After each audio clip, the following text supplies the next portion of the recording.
when it drops, I like when natural action is supposed to happen together. They're supposed to say, roll, when the camera see them doing this, so that was supposed to happen. You know what I'm saying? Yeah. This shit, Can I start talking?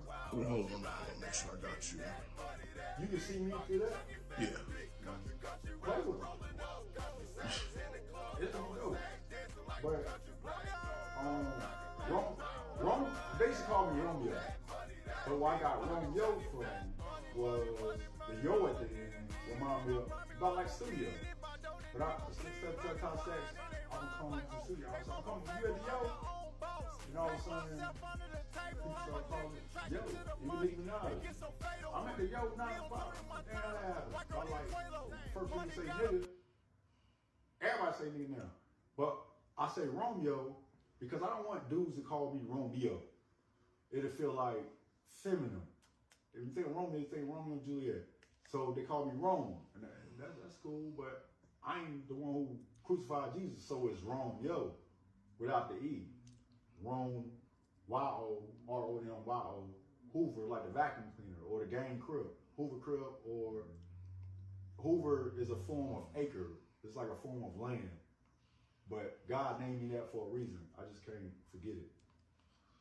So let me ask you something, man. What influenced you to want to become a rapper? A person, I knew I was going to be a rapper when Eminem came out. He came out, he was like, hi kids, you like primates? Want to see me 69 years old? Each one of my eyelids. So I knew he was an influencer because he caught my attention. This is back when I was like in middle school, probably like 6th grade. I had to be like 11 or 12. But I knew if a white boy could get that type of influence with and for black people, I could do that myself. All right.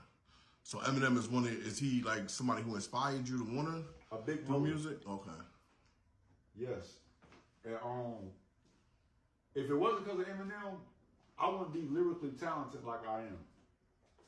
Eminem can take a word and multiply its rhyme with that word. Like my brother used to say, how did you do that? That wasn't supposed to rhyme.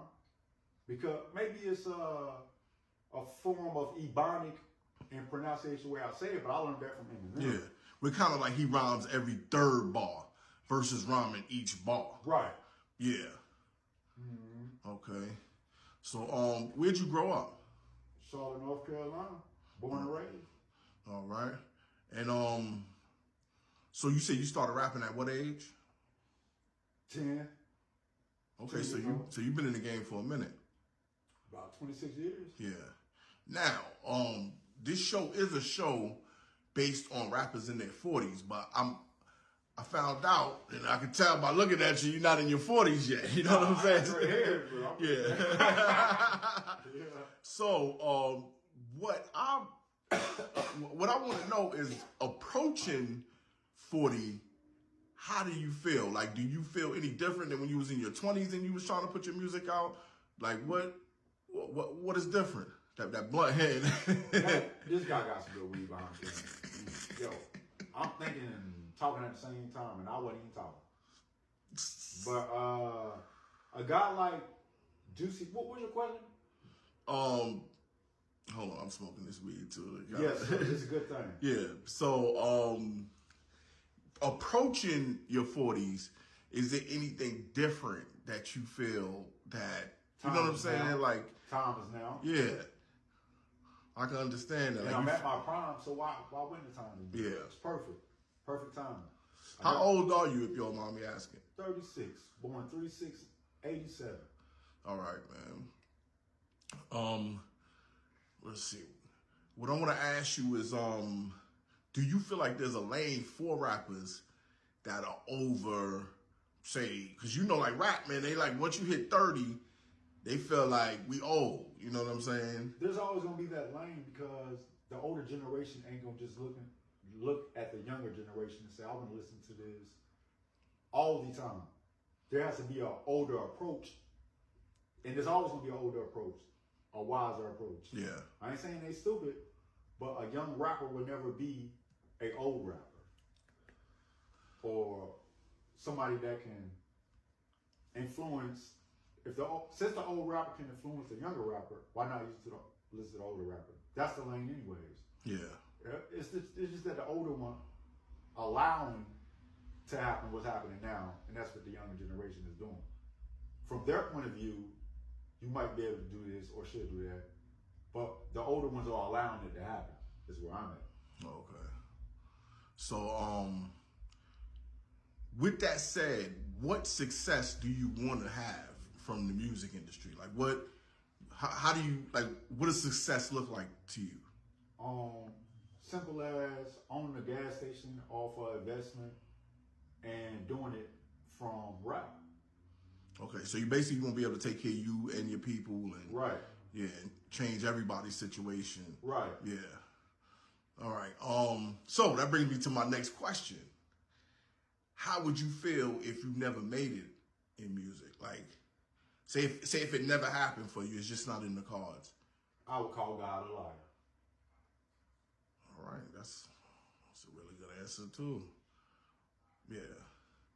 All right, so you feel like it's destined for you to do this? I would rather doubt my doubt itself than to doubt God. It is. Yes. All right, man. Can you tell me a little bit about? We're gonna change pace a little bit. Can you tell me a little bit about your career and things you've done so far to try to pursue your dream? Yes. When I was 14, I bowed down to God and had a dream with him about what was going to happen in the future. And I seen stuff start putting itself together. By the time I was 16 and a half, I had got shot. That's something traumatizing that happened during the come up of this rap destination that was promised. Yeah. I couldn't be a liar. I had to always tell the truth. So how do you feel like you being shot changed?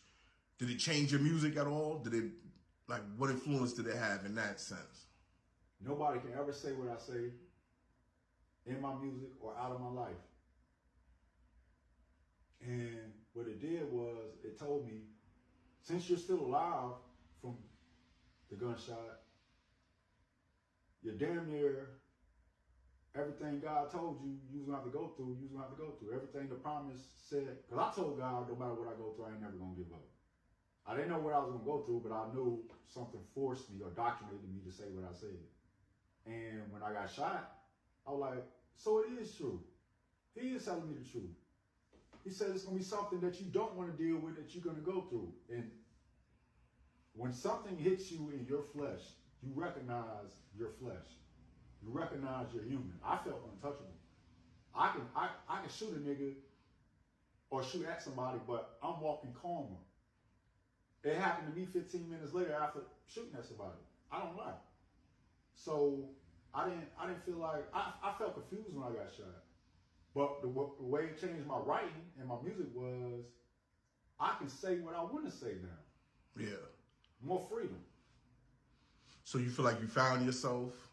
Mm-hmm. Yeah. My cousin told me yesterday, when you were little, I used to know, I used to look at you like you just want to be a hard ass. And I took that, and I said, I can see why you look at it like that, because I'm a black boy. I went number 16. But stating that, I'm saying, I didn't want this life. I was indoctrinated, I was forced by God himself to change my rapping, to change my form of thinking. You're going to have to rap like this. You're going to have to be like this. There ain't no other way to go about it, because there ain't nothing you can do about it. You can't go backwards. You can't regret it. None of that. You do what I tell you to do.